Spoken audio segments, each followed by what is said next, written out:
Hello everyone. তো সঞ্জনাকে চান করে এখন বাবার কোলে বসে আছে আর আমরা বসে গেছি টিফিন খেতে, মুড়ি আর কুমড়োর তরকারি। তো এখানে একদিকে ভাত ফুটছিল আর একদিকে সমস্ত কিছু রান্নার জোগাড় হচ্ছে। আর এই হচ্ছে পাবদা মাছ রান্না করবো, নুন হলুদ ভাজিয়ে মেখে নিয়ে ভালো করে ভেজে নিচ্ছে এখন মাছগুলো। আর গরমে রান্নাঘরে পুরো অবস্থা খারাপ।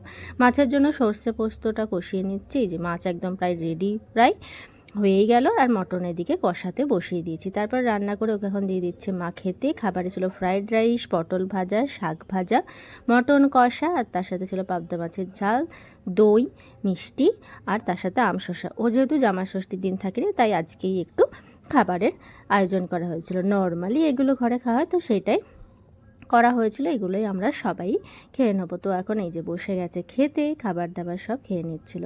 আর মাছটা দারুণ খেতে হয়েছিল, আমি নিজেই রান্না করে নিজেই বলছি। তো বিকেলবেলা আমরা একটু বেরিয়েছিলাম ওর গাড়িটা একটু ঠিকঠাক করতে, ডিকিটা একটু প্রবলেম হচ্ছিলো, সেটাই ঠিকঠাক করতে। কিন্তু সেদিনে বিকালে প্রচণ্ড সুন্দর ঠান্ডা হাওয়া দিচ্ছিল। তারপরে চলে এসেছিলাম ঘরে। ঘরের এখানে এসেছিলো গাজনের জন্য সং, সেটাই একটুখানি দেখে নিলাম। এই যে সঙ্গে এসেছিলাম, যেটা আমার ফেসবুক পেজে ফুল ভিডিওটা আপলোড করেছি। রাত্রির খাবারে ছিল মুড়ি আর আলু ভাজা, যেটা আমরা সবাই এখন বসে গেছি খেতে। আর সঞ্জনাও খাবার দাবার খেয়ে ও থালার মধ্যে মুড়ি নিয়ে বসে গেছে আমার পাশে খেতে। বাই, প্লিজ আজকে মাই